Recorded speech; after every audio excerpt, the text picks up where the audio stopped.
आजादी के 75 वर्षों में हमारा भारत कहीं से कहीं पहुंच सकता था, और ये मैं बहुत जिम्मेवारी से कह रहा हूं, कहीं से कहीं पहुंच सकता था।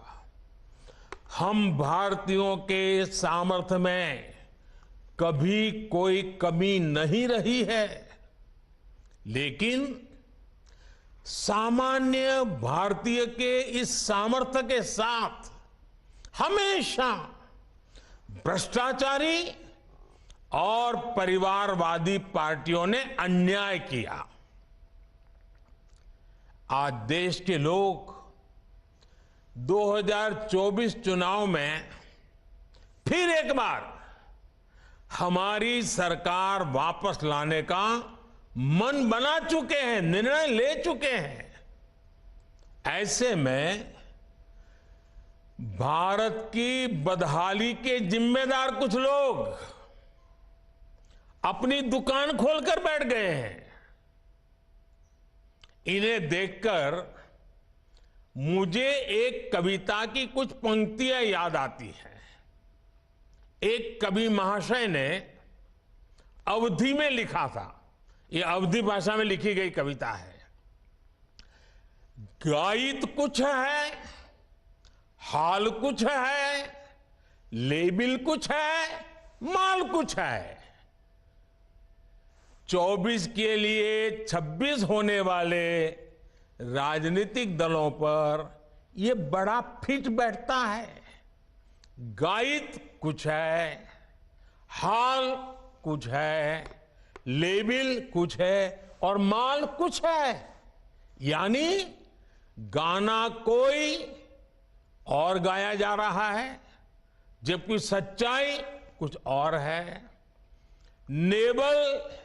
लेबल किसी और का लगाया गया है, जबकि प्रोडक्ट कुछ और ही है।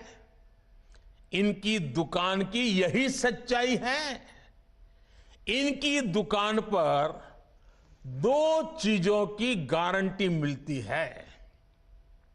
एक तो ये अपनी दुकान पर जातिवाद का जहर बेचते हैं, और दूसरा ये लोग असीमित भ्रष्टाचार करते हैं।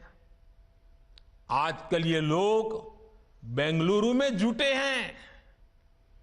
एक जमाने में एक गाना बहुत मशहूर था, मुझे तो पूरा याद नहीं है, लेकिन मुझे याद आ रहा है। एक चेहरे पर कई चेहरे लगा लेते हैं लोग, एक चेहरे पर कई चेहरे लगा लेते हैं लोग। आप देखिए ये लोग कितने चेहरे लगाकर बैठे हैं। जब ये लोग कैमरे के सामने एक फ्रेम में आ जाते हैं तो पहला विचार देश के सामने क्या आता है? पहला विचार देश के लोगों के मन में यही आता है, पूरा फ्रेम देख करके देशवासी यही बोल उठता है, लाखों करोड़ों रुपए का भ्रष्टाचार। इसलिए देश की जनता कह रही है कि ये तो कट्टर भ्रष्टाचारी सम्मेलन हो रहा है, कट्टर भ्रष्टाचारी सम्मेलन हो रहा है। ये लोग गा कुछ और रहे हैं, हाल कुछ और है, इन्होंने लेबल कुछ और लगाया हुआ है, माल कुछ और है। इनका प्रोडक्ट है 20 लाख करोड़ रुपए के घोटाले की गारंटी। 20 लाख करोड़ रुपए के घोटाले की गारंटी। साथियों, इस बैठक की एक और खास बात है, अगर कोई करोड़ों के घोटाले में जमानत पर है तो उसे बहुत सम्मान की नजर से देखा जाता है। अगर पूरा का पूरा परिवार ही जमानत पर है तो उसकी और ज्यादा खातिरदारी होती है। अगर किसी दल का कोई वर्तमान मंत्री भ्रष्टाचार के मामले में जेल जाता है तो उसे एक्स्ट्रा नंबर देकर स्पेशल इनवाइटी बुलाकर बुलाया जाता है। अगर कोई किसी समाज का अपमान करता है, अदालत से सजा पाता है, तो उसकी बड़ी आवाभगत होती है। अगर कोई अदालत से करोड़ों के घोटाले में दोषी पाया गया है तो इस बैठक में शामिल होने की उसकी क्वालिफिकेशन और बढ़ जाती है। बल्कि ये लोग तो उससे मार्गदर्शन मांगते हैं।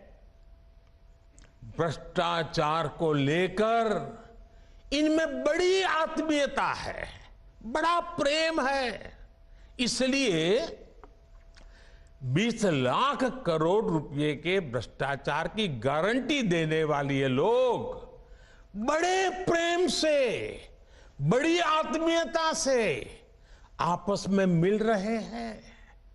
साथियों, भ्रष्टाचार की इस दुकान में जुटे हुए ये सभी परिवारवाद के कट्टर समर्थक हैं। न खाता न वही, जो परिवार कहे वही सही। लोकतंत्र के लिए कहा जाता है of the people, by the people, for the people. लेकिन इन परिवारवादियों का मंत्र है of the family, by the family, for the family. Family first, nation nothing. इन लोगों का मोटो है, इनकी यही प्रेरणा है। ये लोग देश के लोकतंत्र को, देश के संविधान को अपना बंधक बनाना चाहते हैं। इनके लिए मैं यही कहना चाहूंगा, नफरत है, नफरत है, घोटाले हैं, नफरत है, घोटाले हैं, तुष्टीकरण है, मन काले हैं। नफरत है, घोटाले हैं, तुष्टीकरण है, मन काले हैं। परिवारवाद की आग के दशकों से देश हवाले हैं। साथियों, इनके लिए देश के गरीब के बच्चों का विकास नहीं, बल्कि अपने बच्चों का, अपने भाई भतीजों का विकास मायने रखता है। कल आप देखते हैं कि देश में स्टार्टअप बढ़ रहे हैं।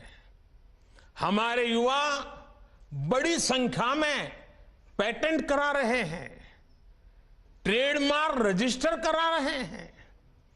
स्पोर्ट की दुनिया में मेरे देश के नौजवान छाए हुए हैं, बेटियां कमाल कर रही हैं।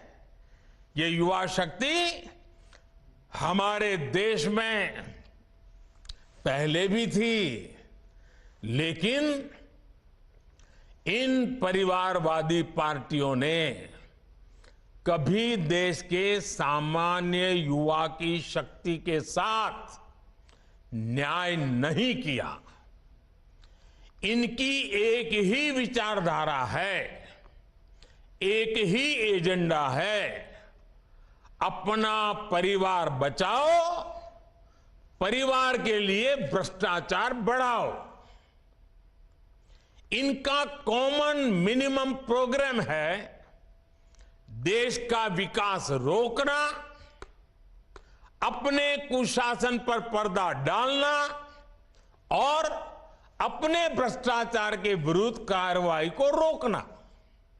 अब देखिए, ये जो जमात इकट्ठी हुए हैं ना, उनके कुनबे में बड़े से बड़े घोटालों पर, अपराधों पर इनकी जुबान बंद हो जाती है।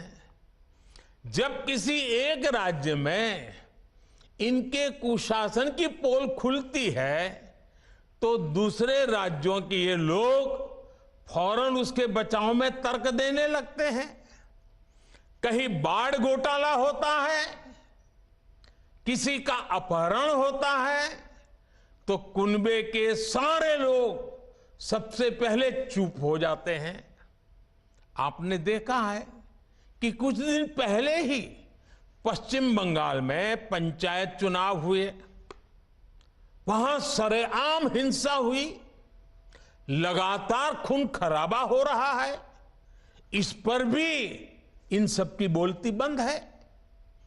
कांग्रेस के, लेफ्ट के अपने कार्यकर्ता वहां खुद को बचाने की गुहार लगा रहे हैं, लेकिन कांग्रेस और लेफ्ट के नेताओं ने अपने स्वार्थ में अपने कार्यकर्ताओं को भी मरने के लिए छोड़ दिया है। राजस्थान में बेटियों से अत्याचार हो या परीक्षाओं के पेपर लीक हो रहे हो, इन्हें कुछ दिखाई नहीं देता। परिवर्तन की बातें करके जनता से विश्वासघात करने वाले जब करोड़ों का शराब घोटाला करते हैं, तो ये कुनबा फिर उन्हें कवर देने लग जाता है। इनका कट्टर भ्रष्टाचार उन्हें तब दिखाई देना बंद हो जाता है जब देश की कोई एजेंसी इन पर कार्रवाई करती है, तो उनका टैप रिकॉर्डर शुरू हो जाता है, कुछ हुआ ही नहीं, सब साजिश है, हमें फंसाया जा रहा है। आप तमिलनाडु में देखिए, भ्रष्टाचार के घोटाले के अनेक मामले सामने आ रहे हैं, लेकिन इनके कुनबे के सारे दलों ने पहले ही सबको क्लीन चिट दे दी है। इसलिए इन लोगों को पहचाने रहिए साथियों, उनको जान लीजिए, इन लोगों से सतर्क रहिए भाई बहनों। साथियों, इन लोगों की साजिशों के बीच हमें देश के विकास के लिए खुद को समर्पित रखना है।